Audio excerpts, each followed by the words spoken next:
பாஸ்கர் அவர்கள் புதுமையர் பரப்புரை மன்றம் சார்பாக கருத்துரையினர்.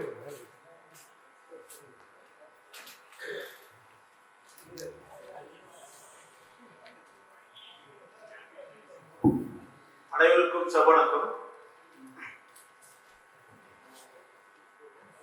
மாஜாயிக்க தோழர்கள் இன்றைய சூழலில் இத்தகைய ஒரு நிகழ்ச்சி நடத்துவது பாராட்டுக்குரியது.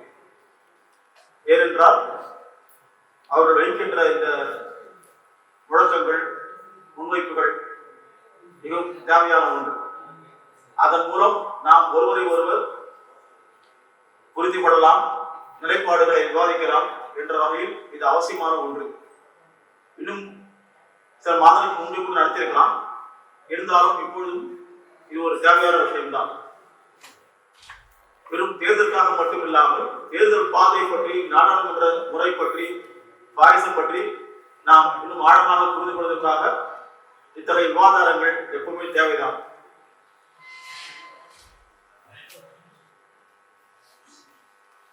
எனக்கு முன் பேசிய சில தோழர்களுடைய சில கருத்துக்களோடு உடன்பட்டு அவர்கள் சொல்லாத விஷயங்கள், கோணங்களை மட்டும் கவனம் செலுத்தலாம் என்று நான் நினைக்கின்றேன்.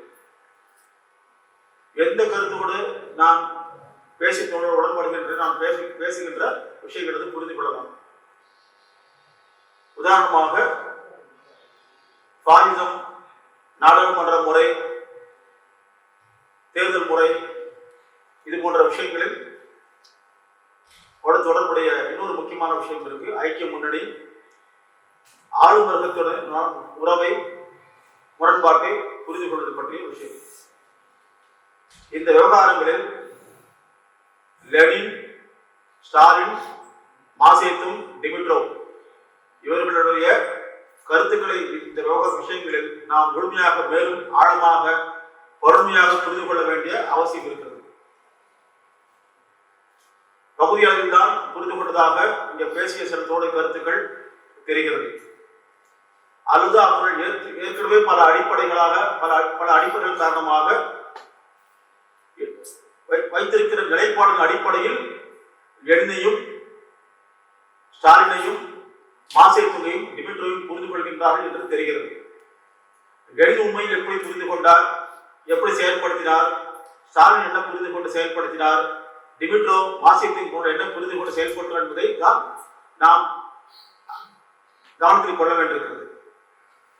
உதாரணமாக சில வரலாற்று நிகழ்வுகளை சொல்லி இவர்கள் எப்படி புரிந்து கொண்டார்கள், அவர்கள் எப்படி செயல்படுத்தினார்கள் என்பதிலிருந்து என்னுடைய கருத்துக்களை முன்வைக்க விரும்புகின்றேன். தோழர் லெனின் அவர்கள் நாடாளுமன்ற பங்கேற்பில் 1905 ஒரு நிலைப்பாட்டை வைக்கிறார். 6 ஒரு நிலைப்பாடு, 7, 8 அதற்கு பிறகு ஒன்று. நிரந்தரமாக பங்கேற்பில்லை, நிரந்தரமாக புறக்கணிப்பில்லை. அவர் பங்கேற்பு வாதத்திற்கும் எதிராக இருந்தார், புறக்கணிப்பு வாதத்திற்கும் எதிராக இருந்தார்.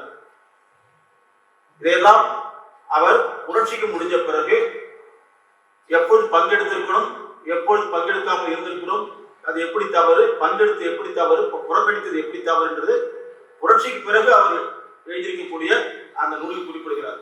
இடதுசாரி கம்யூனிசம் ஒரு இடம்பெற கோளாறு, புரட்சி தான் முடிஞ்சு போச்சேன்னு அவர் வருடத்தனமாக வாய்ச்சோடார் மாநிலம் தன்னுடைய புரட்சிகர தன்மையை மிகையாக நிரூபிக்கிறதுக்காக அதை எழுதல.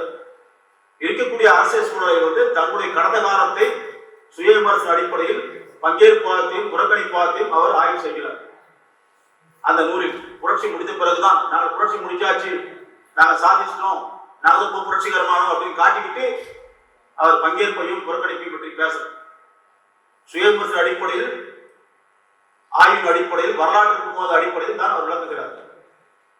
அந்த நூலில் அவர் புறக்கணிப்பாத்தில் இருந்த அல்லது இயங்காவியல் பார்வையில் புறக்கணித்துக் கொண்ட, தேர்தல் புறக்கணித்த, வரட்டுவாத அடிப்படை தேர்தலை புறக்கணித்த ஜெர்மன் கம்யூனிஸ்டுகளுக்கும் இங்கிலாந்து கம்யூனிஸ்டுகளுக்கும் அதில் அவர் பாடம் எடுக்கிறார். இதை சரியாக ஜெர்மன் கம்யூனிஸ்டுகள் புரிந்து கொண்டிருந்தால் ஹிட்லர் ஆட்சிக்கு வந்திருக்க முடியாது. மிகவும் புரட்சிகரமானதாக இருப்பதாக கருதி கொண்டு வரட்டுவாதமாக இருந்து ஹிட்லரை வரவழைத்தார்கள். இது பிறகு பிற்காலத்தில் நிறுவனமானது. வெறும் லெனின் மட்டும் அப்போது எழுதவில்லை. பிற்காலத்தில் ஸ்டாலினும் ஜெர்மன் கம்யூனிஸ்டுகளை பற்றி எழுதுகின்றார். அதையும் ஜெர்மன் கம்யூனிஸ்ட் புரிந்து கொள்ளவில்லை. கடைசியில் ஹிட்லர் தான் ஆட்சிக்கு வந்தார். இப்படி நாடாளுமன்ற பாதையை பற்றி ஸ்டாலின் இப்படிதான் புரிந்து கொண்டு செயல்படுத்தினார். அது மட்டும் இல்லாமல் இந்த நாடாளுமன்ற பாதையை பற்றி ஸ்டாலின் செயல்படுத்தியிருக்கிறார். அதே போல் மாசேத்துக்கும் கூட அங்கே நாடாளுமன்றம் இல்லாமல் இருந்தாலும்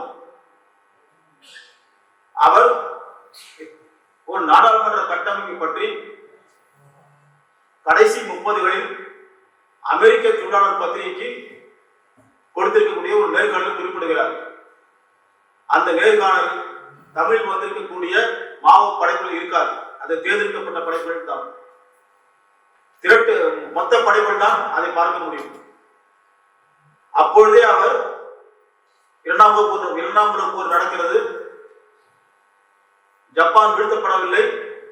ஆனாலும் நெருங்கிய பார்வையில் தான் அவர் நாடாளுமன்ற பார்வையை பற்றி முன்வைக்கின்றார். அதற்கு பிறகுதான் ஜப்பான் வீழ்த்தப்படுகிறது. அப்புறம் கூட்டரசம் என்ற ஒரு கட்டுரை கூட எழுதியிருக்கிறது, எல்லாருக்கும் தெரியும். இப்படி லெனினும் மாவோவும் இப்படிதான் பார்த்தார்கள். இது ஒரு விஷயம். இன்னொன்று, லெனின் இப்ப பொது வாக்கெடுப்பு என்ற முறையை உலகம் கடைபிடிக்கிறது. முதலாக லெனின் தான் ஸ்வீடன் நாட்டிலிருந்து நார்வே பிரிவதற்கு ஒரு பொது வாக்கெடுப்பு முறையை அவர் முன்வைக்கின்றார். அதற்கு முன்பு பொது வாக்கெடுப்பு என்ற ஒரு வடிவம், ஒரு முழக்கம், கோரிக்கை, முன்னெடுப்பு என்பது இல்லவே இல்லை. அப்பொழுதே அவர் முன்வைத்த 1906-7 காலகட்டத்தில் இதுவும் லெனினிடம்தான் நாம் முதலில் கற்க வேண்டியிருக்கிறது.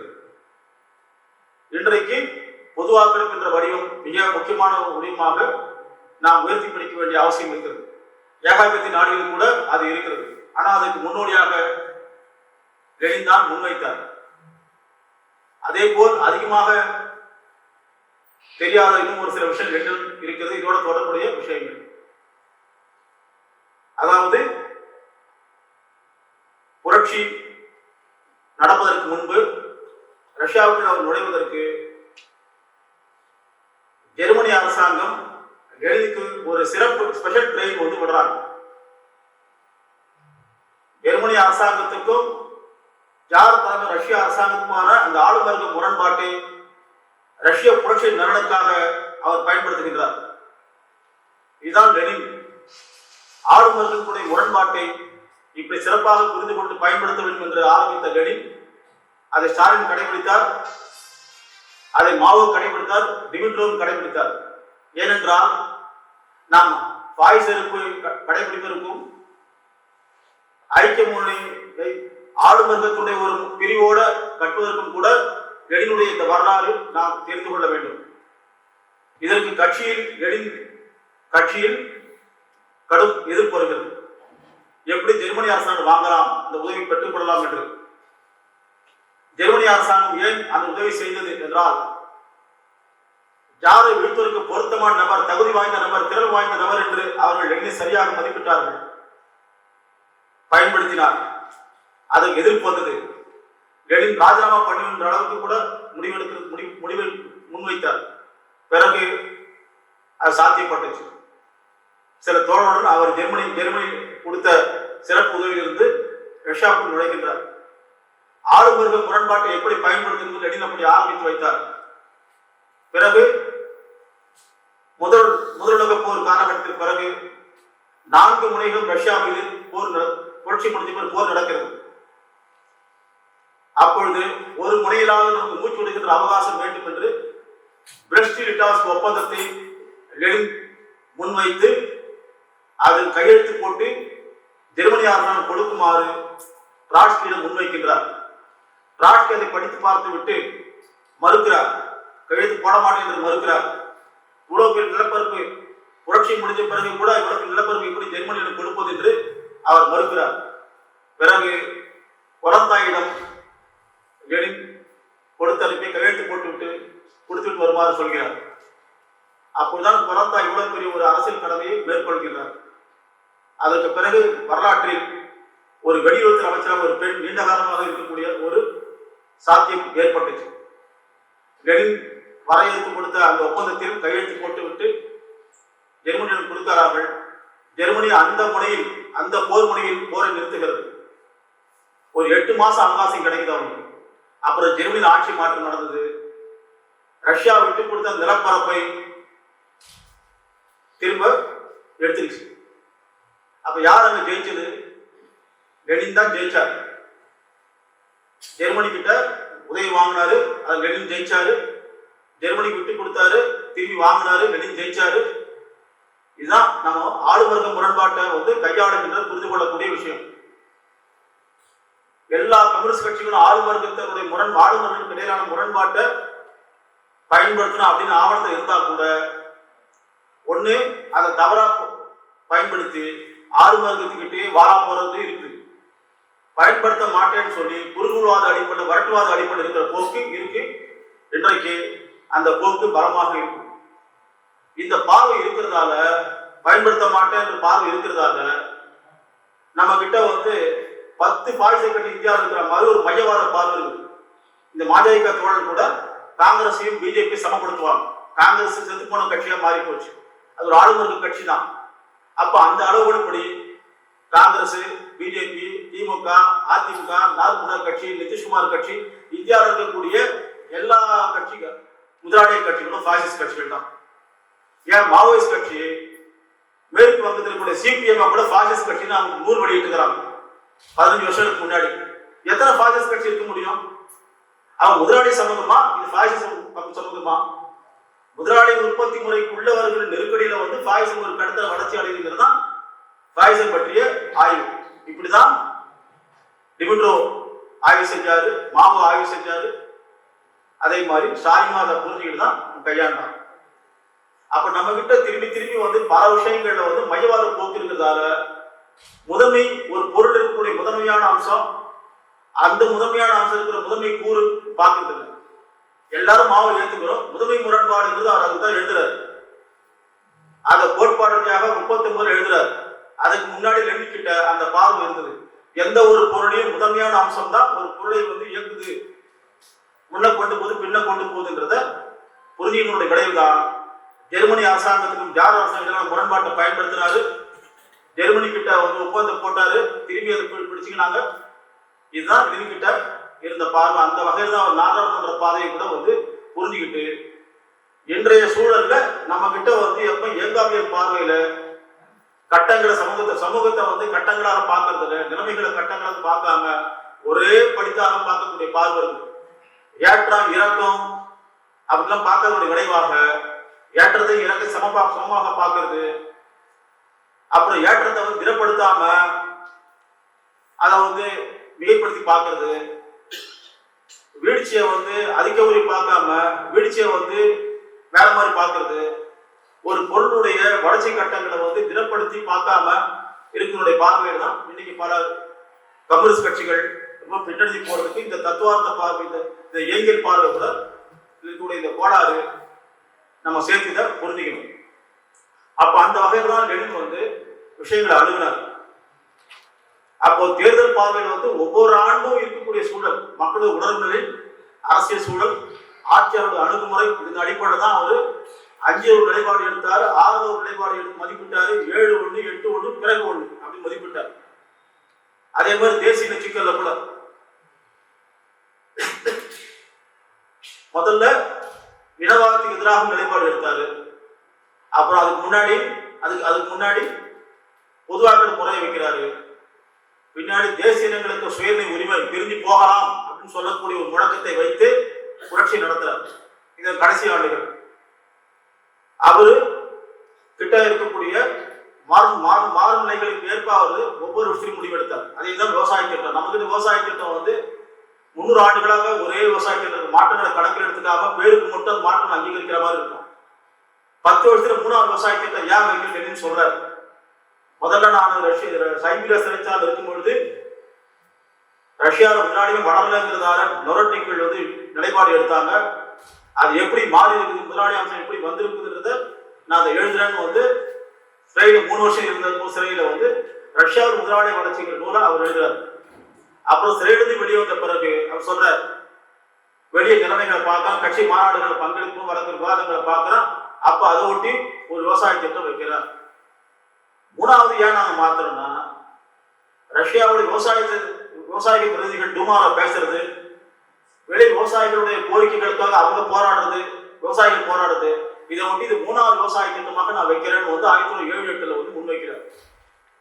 மாற்றங்களை திரும்பி திரும்பி அங்கீகரிச்சு அதுக்கு ஏற்ற மாதிரி வந்து பழசை பற்றி கவலைப்படாம அதை தூக்கி எறிஞ்சு நம்ம கிட்ட இருக்க 6வது விரல் மாதிரி தொங்கு சதை மாதிரி வச்சுக்காம அவரு கையாண்டு, இது நம்ம பாய்சன் பற்றிய விஷயத்துக்கும் நாடாளுமன்ற பாதையை பற்றிய புரிஞ்சுக்கிறதுக்கும் கூட இதெல்லாம் கவனிக்க வேண்டிய விஷயங்கள். அதே போல் எம்என் ராயோட எழுதி வாதிக்கிறார், காந்தியோட சேர்ந்து செயல்படுங்க அப்படின்னு எழுதி சொல்றாரு. ஐக்கிய மொழி பார்வையில் காந்தியோட சேர்ந்து செயல்பட மாட்டேன் அப்படின்னு எம்என் ராய் மறுக்கிறார். அவர் முதலாளி தலைவர், அவர் வேற வர்க்கம், நான் வேற வர்க்கமா தான் சொல்லணும்னு நினைக்கிறேன். அதுலதான் முரண்பட்டு வெளியேறாரு. வெளியேறிட்டு தனியா கம்யூனிஸ்ட் கட்சி கட்டாரம் பார்த்தா அப்படியும் கட்டல. ஒரு ரேடிக்கல் ஹியூமனிஸ்ட்ன்ற வகையில ஒரு பத்திரிகை நடத்திக்கிட்டு அந்த மாதிரி செட் ஆன. அப்போ அன்னைக்கு லெனின் சொன்ன மாதிரி எம்என் ராய் கிட்ட அணுகுமுறை இருந்திருந்தா இன்னும் எம்என் ராய் சிறப்பாக பங்களிச்சிருக்க முடியும். இப்படி நம்ம கிட்ட ஐக்கிய முன்னணி, பாயிசம், ஆளுமுறையில முரண்பாடு பற்றி இந்த மாதிரி தான் நம்ம புரிஞ்சு வச்சிருக்கோம். அடுத்து ஸ்டாலின் பற்றி சில பேர் சில விஷயங்கள் சொன்னாங்க, அதோட உடன்பட்டு இன்னும் சில விஷயங்கள் சொல்றேன். அதே மாதிரி டிமிட்ரோ பாயிசம் பற்றிய விஷயத்துல நம்ம இவ்வளவு பேசினா கூட பாயிசம் பற்றி டிமிட்ரோ உண்மையில என்ன வச்சாரு, அவர் தான் அதுல வந்து எக்ஸ்பர்ட். 3ஆம் கம்யூனிஸ்ட் அகிலத்தினுடைய பொதுச் செயலர். அதெல்லாம் எதுவுமே புரிஞ்சிக்காம பாயிசம் எப்படி புரிஞ்சிக்க முடியும்? டிமிட்ரோ சொன்னது தப்புன்னு சொல்லிட்டு பேசிட்டு இப்போ பாயிசம் பற்றி இப்படி புரிஞ்சுன்னு சொல்லணும். டிமிட்ரோ பேசினதுல வந்து வச்ச ஆய்வு, அந்த ஆவணம், கட்டுரைகள்லாம் தப்புன்னு சொல்லாமலே அதுக்கு மாறாகத்தான் பாயிசம் பற்றிய விஷயத்தில் நிலைப்பாடு எடுக்கப்படுது. டிமிட்ரோவும் ஸ்டாலினும் நம்ம அதிர்ச்சி அடையக்கூடிய வகையில இன்னைக்கு பேசுகின்ற விஷயங்களுக்கு அதிர்ச்சி அடையக்கூடிய வகையில அவர் நிலைப்பாடு மேற்கொண்டாங்க. ஏகாதிபத்தியங்களே ஜனநாயக ஏகாதிபத்தியம், பாசிஸ்ட் ஏகாதிபத்தியம் ரெண்டா பிரிச்சாங்க. பிரிச்சு பாசிஸ்ட் ஏகாதிபத்தியமாக இருக்கக்கூடிய ஜெர்மனி, பிரான்ஸ், ஜெர்மனி, இத்தாலி, ஜப்பானுக்கு எதிராக ஜனநாயக ஏகாதிபத்தியத்தோட கூட்டு சேரணும் அப்படின்னு டிமிட்ரோவும் ஸ்டாலின் முடிவெடுத்தாங்க. அப்படி ஜனநாயக ஏகாதிபத்தியம் யாரு? France, Germany, France, England, America.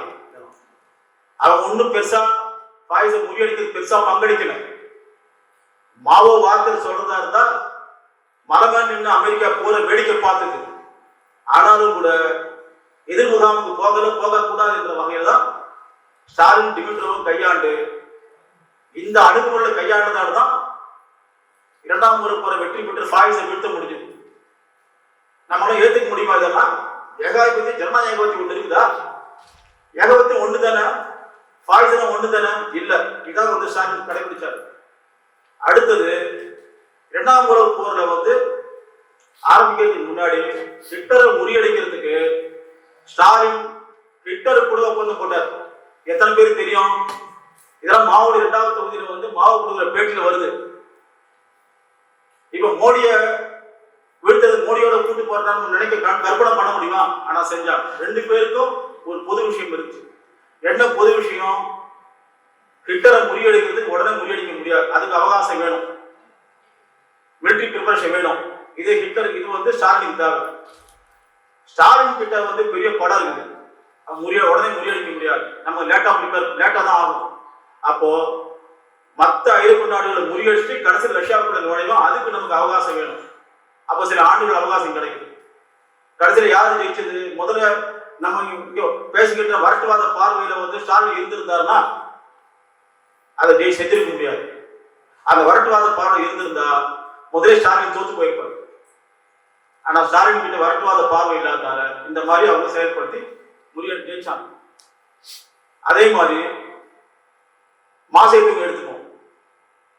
மாசேத்துங்க பெரிய ஜப்பானை வீழ்த்துவதற்கு சின்ன சாங் ஜே ஷேக்கோட கூட்டு சேர்ந்தார். சாங் ஜே ஷேக்கோட ஜப்பானில் ஐக்கிய முறையை வந்து கட்டினாங்க. கட்டி அதில் செயல்படும் போது பல பிரச்சனைகள் வருது. சாங் ஜே ஷேக்கோட முரண் வருது. முரண் வந்தாலும் நம்ம டூ வெட்டுக்கிறாமலாம் டூ வெட்டுக்காம அம்பலப்படுத்துறாரு.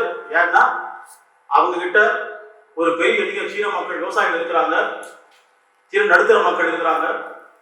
அவங்க அந்த அந்த அடித்தளத்தை இழக்கக்கூடாது என்று அவர் முறியடிச்சு கூட்டணியும் ஐக்கிய முறையும் முறித்துக் கொள்ளல. மாறாக ஐக்கிய முறையோடு இருக்கும் பொழுது 1943 சீன பாகிஸ்தானுடைய பிரத்யேக அம்சங்கள்னு சியோன்லாய் கட்டுரை எழுதுறாரு. அந்த கட்டுரையில சீனா பாகிஸ்தானுடைய வரலாற்று கூறுகள், வேர்கள், தத்துவ வேர்கள், கருத்தியல் வேர்கள், பண்பாட்டு வேர்கள்னு வந்து சியாங் ஜே ஷேக் கட்சி அந்த அமைப்பை பாகிஸ்தான் வரையறுத்துட்டு ஆனா ஐக்கிய மொழி முறிச்சுக்கிறது. அப்புறம் 2 ஆண்டுகள் நீடிக்குது. கூட்ட அரசாங்கம் அமைக்கிறதுக்கு முன்வைக்கிறார். கூட்ட அரசாங்கம் முன்வைப்புல விடுதலை பிரதேசமாக இருக்கக்கூடிய சீன பகுதியில வந்து விட்டு கொடுக்கிறார். ஏன்னா காப்பாத்திக்கணும், இருக்கக்கூடிய அடித்தளத்தை காப்பாத்திக்கணும். நம்ம இன்னைக்கு வந்து இன்னொரு கம்யூனிஸ்ட் கட்சியோட கூட்டு சேர்றதுக்கே 1000 யோசிக்கிறோம், இன்னொரு சின்ன கட்சியோட கூட்டு சேர்றதுக்கு 1000 யோசிக்கிறோம். ஆனா மாவு இப்படிதான் செஞ்சார். அப்புறம் வார்லாட்ஸ் யுத்த பிரபுக்கள்ல கூட ஜப்பான் இருக்கும் யுத்த பிரபுக்களோட கூட்டு சேர்ந்தார் மாசேத்து. அவங்க கிட்ட நிலப்பரந்தல் கோரிக்கை வைக்கக்கூடாது, அவங்க கிட்ட கூலி உயர்வு புத்தக பிரச்சனை மட்டும் தான் பேசணும். ஆனா ஜப்பானாவது யுத்த பிரபுக்கள் கிட்ட என்ன வேணா போராடணும், நிலப்பரந்தல் வைக்கணும். ஜப்பான்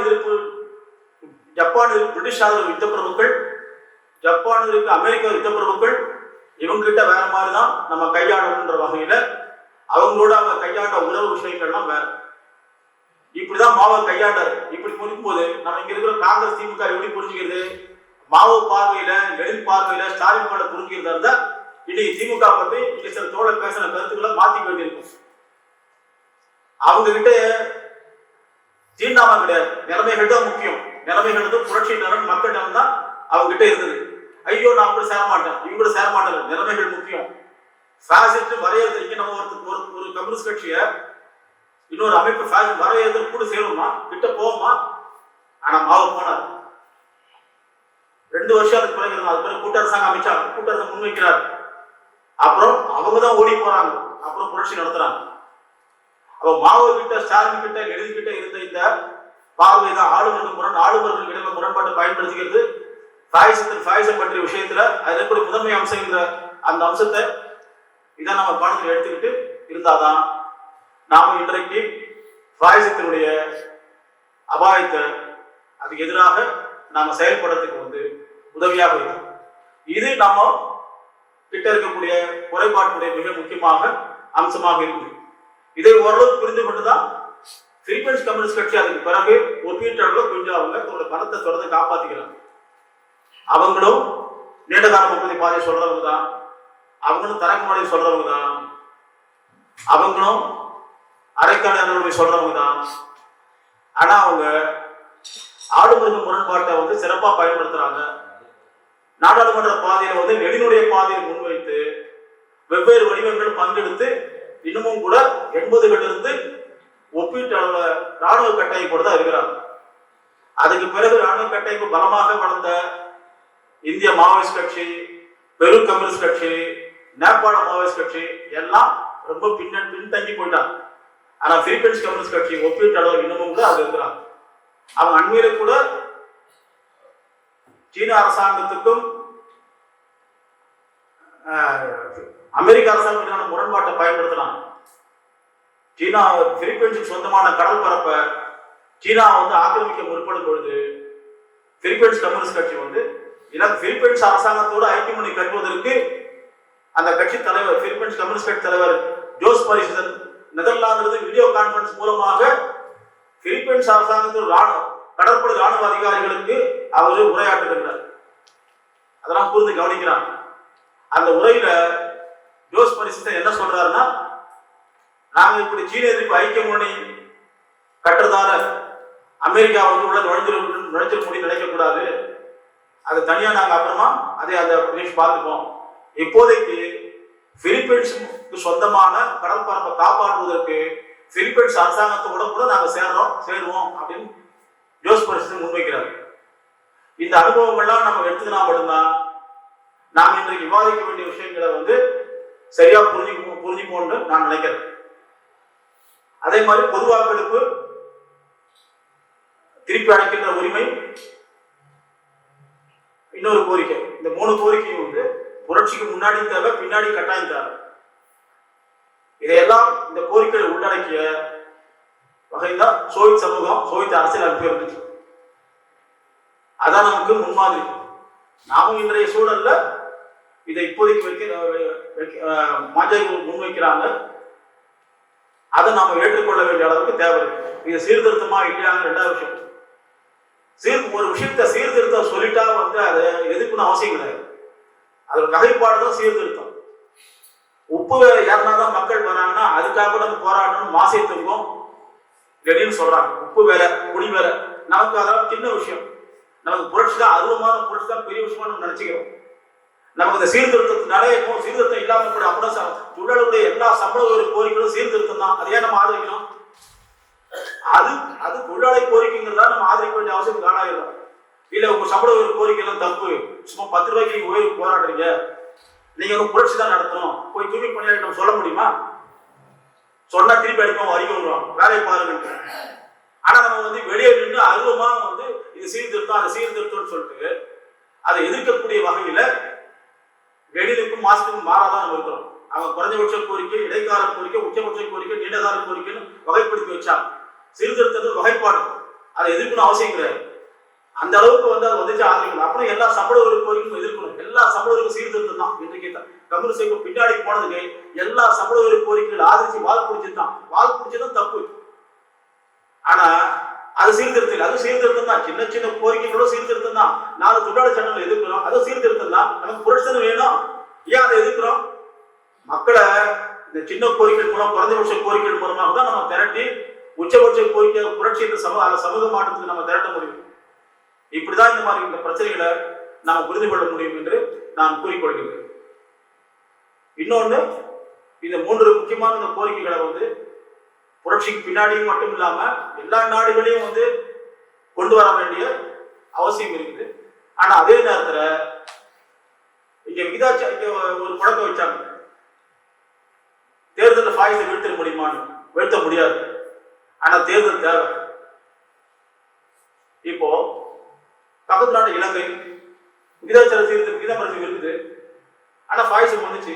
சிங்கள ஃபாய்ஸும் தான் இருந்தது. அதுக்காக விகிதாச்சார குறைப்பு எதிர்த்திட முடியுமா? இப்படி இருந்தாலும் நடக்கும், அப்படி இருந்தா நடக்கும். அது குறிப்பிட்ட நிலைமைகளை சார்ந்தது. சில பேர் வந்து நாடாளுமன்ற ஜனநாயகத்தை காப்பாற்றுவதற்கு வந்து வக்கு இல்லாம அதை பற்றி கூட பேசாம நாடாளுமன்றம் வந்து ஃபாய்ஸை உற்பத்தி பண்ணுது அப்படின்னு சொல்லிட்டு அருவமான தேர்தல் பிரகடனம் வைக்கலாம். சரி, அப்ப என்ன பண்ணலாம்? அவங்க மக்களை திரட்டி வச்சிருக்கணும். திரட்டி வச்சிருந்தா பிரச்சனை வராது. அப்போ நாடாளுமன்றத்துக்கு வந்து இருக்கக்கூடிய வாய்ப்பு, இப்போ எல்லாரும் கோர்ட்டுக்கு போறோம், பயன்படுத்துறோம். அது நாடாளுமன்ற ஜனநாயகம் கொடுத்துருக்க உரிமை தான். ராஜாக்காரத்து ஜனநாயகமும் அது. கோர்ட்டுக்கு போறோம், பயன்படுத்துவாங்களாம்.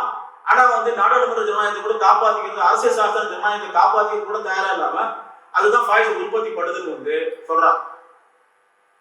அப்புறம் டிமிட்ரி ஆப்டியஸ் நிலைப்பாடு எடுத்தாரு, மாவோ அப்படிதான் நிலைப்பாடு எடுத்தாரு. இல்ல, நாடாளுமன்றமே இல்லாத சீனால நாடாளுமன்ற ஜனநாயகம் கூட வேணுங்கிற அளவுக்கு வந்து மாசை கொண்டு வந்து நிலைப்பாடு எடுத்தார்.